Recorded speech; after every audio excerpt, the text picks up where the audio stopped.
Բարև ձեզ հարգելի հետևորդներ, Օրագիր Նյուզի եթերում ըստեյությանն է։ Այսօր մեր տաղավարում հյուրընկալել ենք քաղաքական մեկնաբան Հակոբ Բադալյանին։ Բարև ձեզ, պարոն Բադալյան, շնորհակալ ենք մեր հրավեր ընդունելու համար։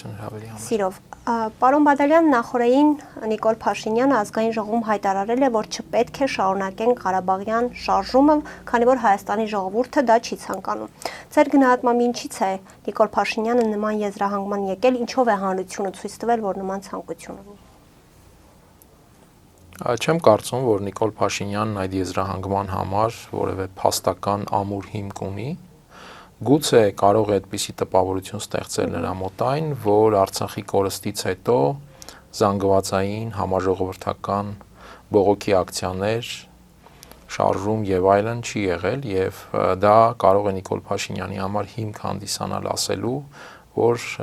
ինքը արտահայտում է ժողովրդի ցանկությունը կամ ժողովրդի տրամադրությունը, բայց նաեւ պետք չէ մոռանալ եւ դա առանցքայինն է, որ Նիկոլ Փաշինյանը այսօր իր վարչապետական մանդատը եւ նրա գլխավորած քաղաքական ուժը մեծամասնության կարգավիճակը ունի այն ընտրությունից հետո, որտեղ նախընտրական ծրագրով եւ հետո կառավարության ծրագրով հենց արձանագրել են Արցախյան շարժումը շարունակելու եւ Արցախի կարգավիճակի հետագա ճակատագրի համար եւ նաեւ հիշում ենք Շուշի, Հադրութ այդ ամենի համար պայքարը շարունակելու հայտը եւ դրանով է Նիկոլ Փաշինյանը ստացել իր մանդատը եւ հիմա փաստացի նաեւ այդ ծրագրի ոչ միայն շեղում, այլ նաեւ տապալում է տեղի ունեցել, ինչը ենթադրում է, որ Նիկոլ Փաշինյանը ոչ թե պետք է աներ եզրակացություն, որ ժողովուրդը պահանջում է կամ ակնկալում չշարունակել Արցախյան շարժումը, այլ հակառակը մինչև հիմա արդեն իսկ պետք է դրված լիներ այդ մանդատի հարցը, որովհետեւ այն նպատակները, այն ուղենիշները, որ սահմանվել էին եւ որոնց հիման վրա նաեւ ստացվել էր այդ ժողովրդական մանդատը 51 եւ ավելի տոկոսով, դրանք տապալվել են, դրանք ձախողվել են եւ իշխանությունը նաեւ իր հայտարարություններով փաստացի կամովին հրաժարվել է այդ մանդատի իրացումից։ Մինչդեռ իրավականորեն այդ մանդատի խնդիրը չի դրվել այդ նույն իշխանության առաջ։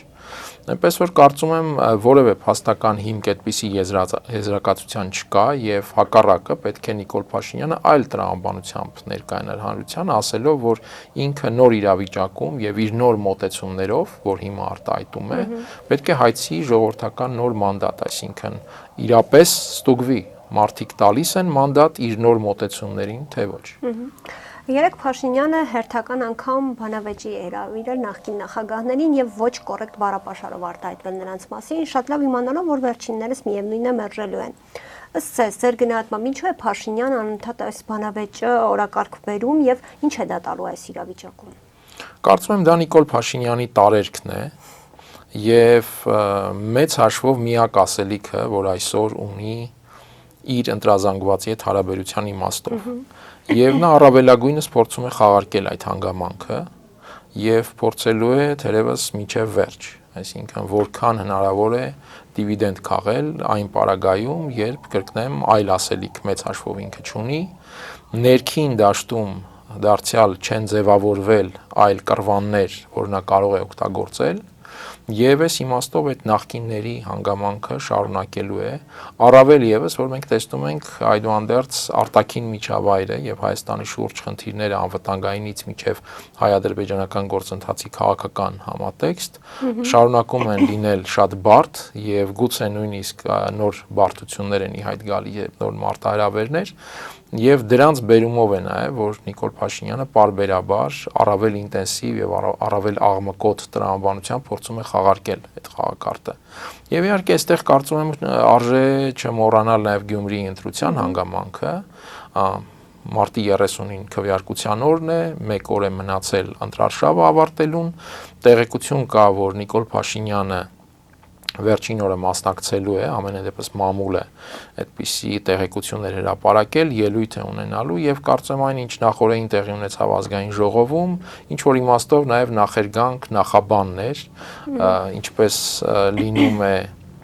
համերգներից առաջ հանդիսատեսին տաքացնելու այսպես ինչ որ մի գործընթաց, կարծում եմ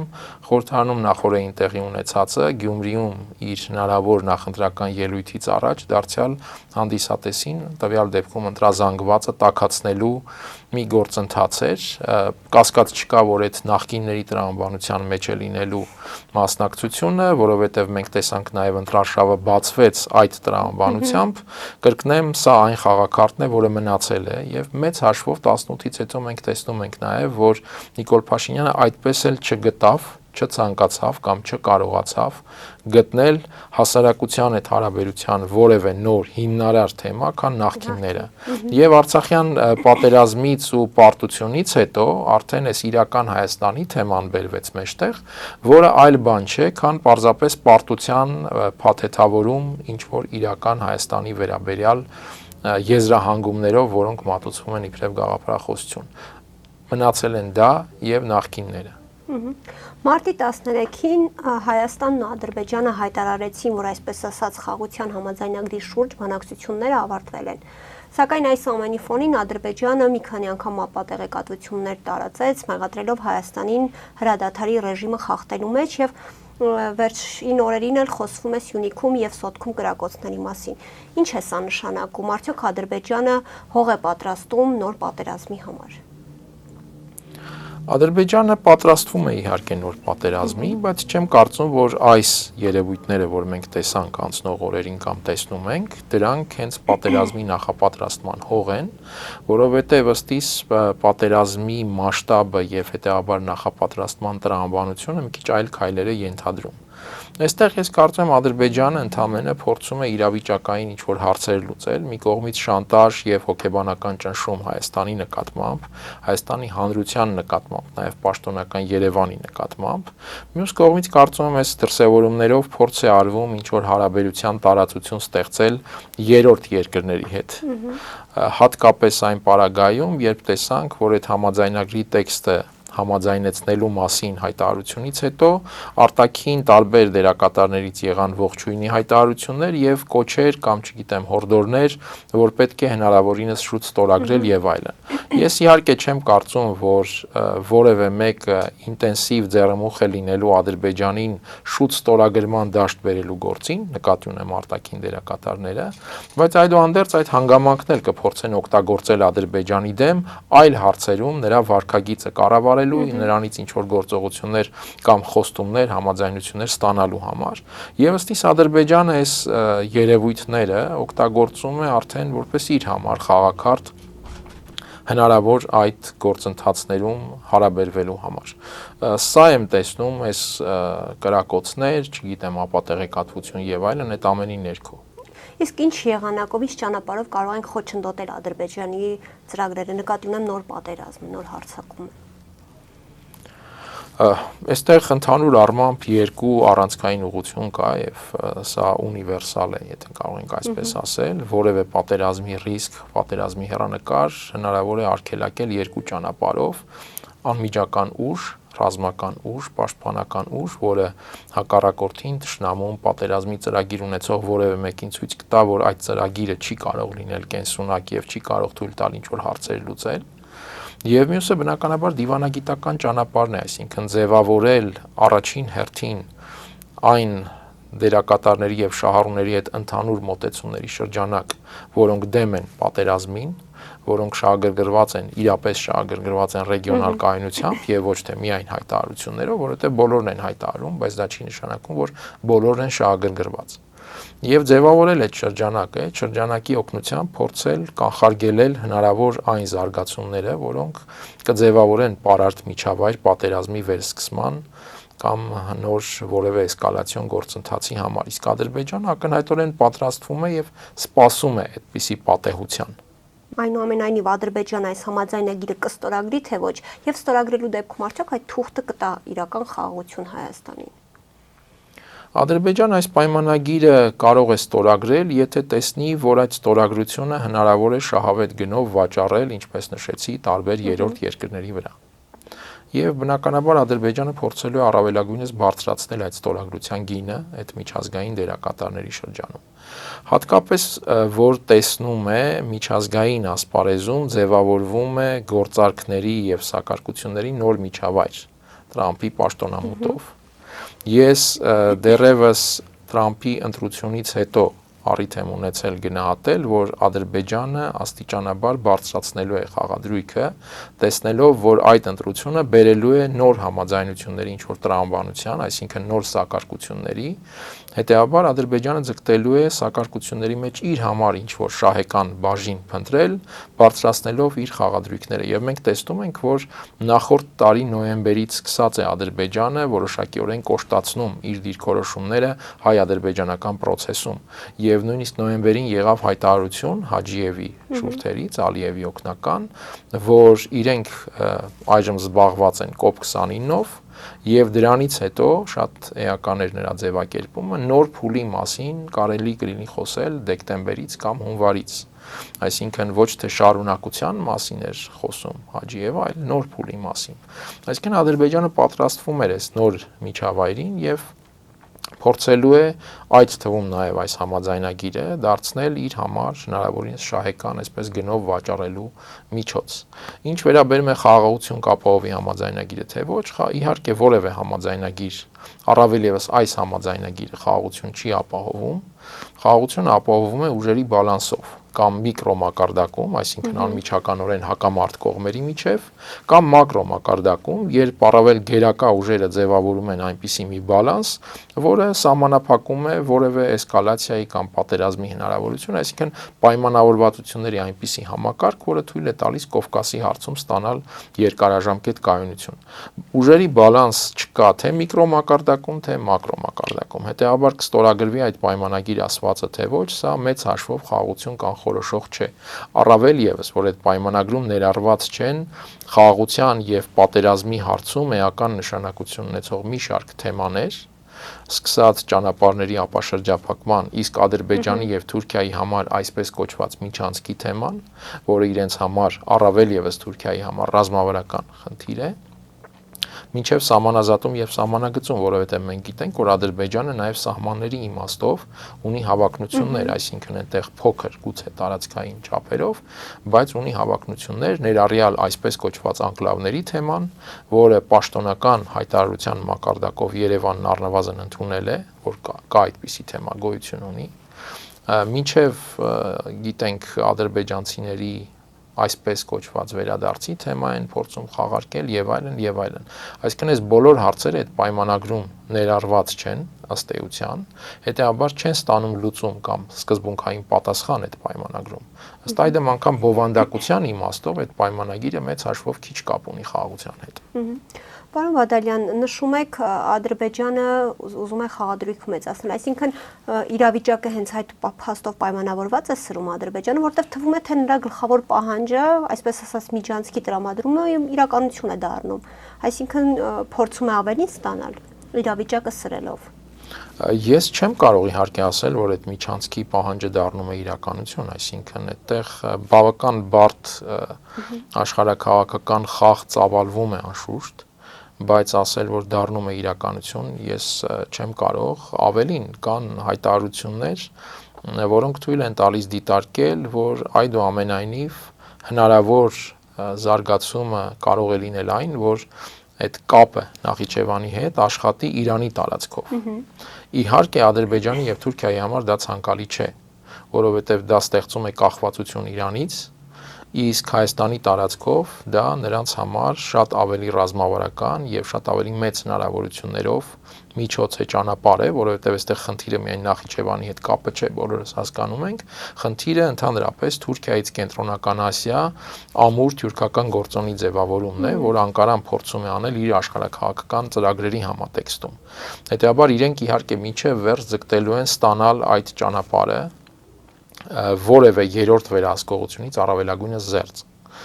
Եթե անգամ դիտարկեն այդ ճանապարհը, այսպես ասած, ինքնիշխանության տրամաբանության ներքո, Հայաստանի սուվերենության ներքո, ապա այդ դեպքում իրենք կհամաձայնեն այդ տարբերակին, եթե լինի երաշխավորված ազդեցություն Հայաստանի վրա։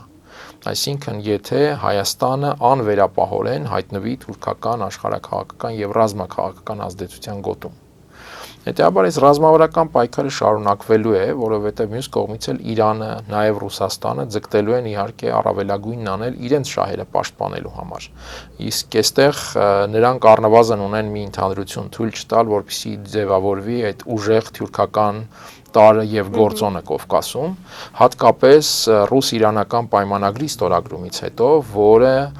որպես առանցքային ռեգիոն դիտարկում է թե Կովկասը, թե Կասպիցի ռեգիոնը։ Հիմա եթե այդտեղ թուրքական տարը մխրճվի, այսպես ասած Ռուսաստանի եւ Իրանի միջև, սա աշխարհաքաղաքական շոշափելի կորուստ է լինելու իրենց համար։ Եվ այդ թվում նաև փաստացի կարող է պարզապես թղթի վերածել ռուս-իրանական պայմանագիրը։ Հետևաբար այս դիմակայությունը շարունակվելու է, արևմուտքում ինչպիսի վերաբերմունք կա ճանապարհների թեմայի հանդեպ, սա առանձին խոսակցության հարց է։ Միացյալ Նահանգների նախորդ վարչակազմը բարձրաձայնել էր, որ միջին միջանցք ձևավորելը Ադրբեջան, Հայաստան, Թուրքիա իրենց համար ռազմավարական առաջնահերթություն է։ Հիմա գլխավոր հարցերից մեկը հետևյալն է, իսկ ինչպես է այդ հարցին վերաբերում Թրամփի վարչակազմը։ Առայժմ այդ թեմայով հայտարարություններ չեն եղել։ Միջին միջանցքը շարունակում է իրենց Թրամփի համար էլ լինել ռազմավարական առաջնահերթություն, թե դա կարող է լինել Ռուսաստանի հետ գործարքի մաս, որտեղ Միացյալ Նահանգները հրաժարվի այդ հարցում Ռուսաստանի համար ոչ նպաստավոր օրակարգի կրող լինելուց կամ այդ օրակարգը սպասարկելուց։ Կասկած չկա, որ բրիտանացիների համար հարցը շարունակում է մնալ արդիական եւ առավել արդիական է դառնում այն դժգոհության ֆոնին, որ Լոնդոնը ունի ռուս-ամերիկյան գործարքի հեռանկարից։ Հետեւաբար այս տեսանկյունից իրենք բնականաբար կփորձեն խաղալ Թուրքիայի եւ Ադրբեջանի հետ եւ ավելի ինտենսիվ ցանկություն ունենալ առաջ մղել այդ հարցերը։ Ըստ այդմ այստեղ որոշակի եզրահանգում անել ստանում են միջանցքը, թե չեն ստանում, շատ բարդ է, բայց այն որ պայքարը, աշխարհաքաղաքական պայքարը այդ հարցի շուրջ շարունակվելու է եւ բավական սուր բնույթ է ստանում, սա անկասկած է եւ անշուշտ սա մարտահրավեր է Հայաստանի համար։ Եվ այս տեսանկյունից սա ընդամենը մեկն է խաղաղության եւ պատերազմի գործոնների այդ ամբողջության մեջ։ Պարոն Բադալյան, ԱՄՆ-ն եւ Ռուսաստանը Թրամփի ընտրությունից հետո կարծես թե փորձում են կարգավորել հարաբերությունները։ Ինչպես կանրադառնա դա Հայաստանի վրա, արդյոք հնարավոր կլինի իշխանափոխություն Հայաստանում այդ ամենից հետո, ինչպես պնդում են օրինակ շատ քաղաքական եւ փորձագիտական շրջանակներ։ Ես չգիտեմ արդյոք Հայաստանում իշխանափոխության հարցը կարող է հայտնվել ամերիկա-ռուսական օրակարգում եւ այդ այսպես ասած գործարքի շրջանակում։ Արդյոք դա մի հարց է, որը իր քաշային կատեգորիայով կարող է հետաքրքրել ռուսական եւ ամերիկյան կողմերին։ Ես այսպիսի կարծիք ունեմ եւ արտահայտել եմ այս կարծիքը, որ այդուհանդերձ ցանկացած պարագայում Հայաստանում իշխանության հարցի արտաքին բաղադրիչը անկասկած ենթադրելու է Միացյալ Նահանգների եւ Ռուսաստանի ընդհանուր մոտեցում։ Դա այդպես է եղել միշտ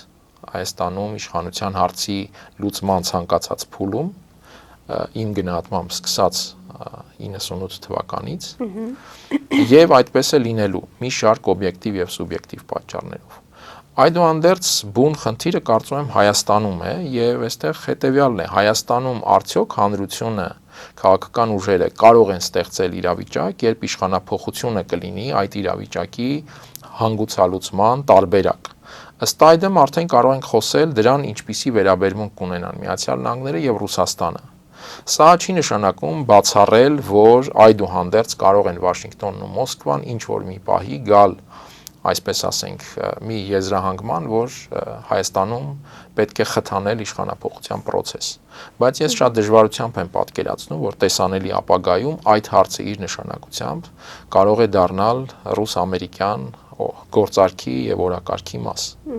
Կրկնեմ, եթե Հայաստանի ներսում որևէ մեկը ստեղծի այդպիսի վիճակ, ապա գուցե իրենք արդեն անդրադառնան դրան եւ ըստ այդմ դիրքորոշումներ ձևավորեն դրա շուրջ։ Ինչ վերաբերում է ընդհանուր process-ին եւ Հայաստանի համար շահեկանությանը, ապա ես կարծում եմ անշուշտ Հայաստանի համար բոլոր առումներով օգտակար է, եթե Միացյալ Նահանգներն ու Ռուսաստանը հարաբերվեն ավելի շուտ պայմանավորվածությունների կամ քաղաքական երկխոսության տրամաբանությամբ, քան հակառակը։ Բայց ինչպես նշեցի, այստեղ կա նաև մյուս ռիսկը, այդ process-ից դժգոհ խոշոր խաղացողները, որոնք անշուշտ Կովկասը, այդ թվում հայ-ադրբեջանական կոնֆլիկտը կարող են դիտարկել այդ process-ը տորպեդահարելու եւ նվազագույնը դրա մասնակիցներին իրենց շահերի հետ հաշվի նստեցնելու այսպես մղումով։ Սա ռիսկ է բնականաբար եւ այս միջավայրը ժամանակային արտահայտում է նաեւ այդ ռիսկը։ Եվ պարոն Բադալյան, անդրադառնանք Գյումրիում ստեղծված իրավիճակին, քիչ առաջ հայտնի դարձավ, որ խուզարկություն է տեղի ունեցել Մայր Հայաստան դաշինքի շտաբում եւ ընդդիմադիր մյուս տեխնացուները եւս իրավապահների ուշադրության կենտրոնում են։ Ինչու է Գյումրիում հաղթելն այսքան կարևոր իշխանությունների համար եւ նրանց հնարավոր պարտությունը ինչ հետևանք կունենա համապետական մակարդակում։ Նկատի ունեմ քաղաքացիական պայմանագրի պարտությունը։ Գյումրին երկրորդ քաղաքն է Հայաստանի, սա մեկ։ Գյումրին իր պատմաքաղաքական նշանակությամբ անգամ ունի որոշակի խորհրդանշականություն։ Եվ ըստ այդմ Գյումրիում քաղաքական պատկերը նաև կարող է հոգեբանական առանձնահատուկ ազդեցություն ունենալ համապետական պատկերի վրա։ Սա չի նշանակում, որ ինչ պատկեր արձանագրվեց Գյումրիում, դա բնորոշ է համապետական տրամաբանությանը,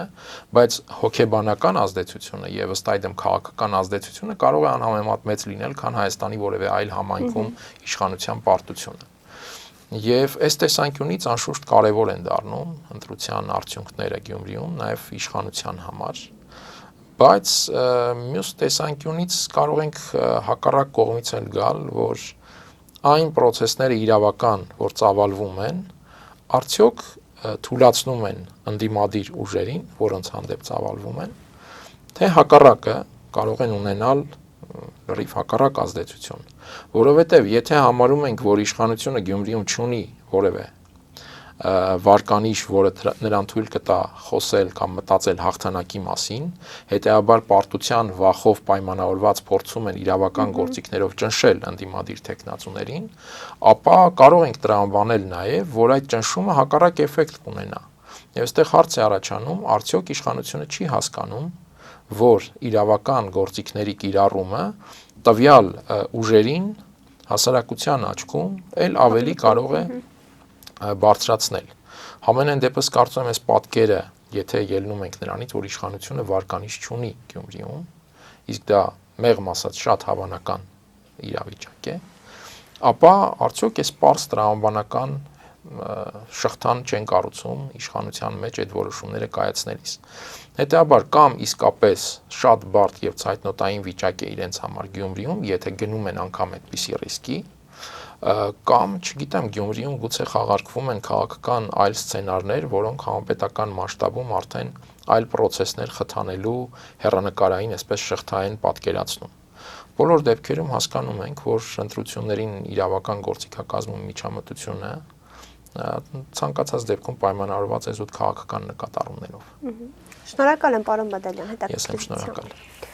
Իմ հյուրն էր քաղաքական մեկնաբան Հակոբ Բադալյանը։ Կհանդիպենք։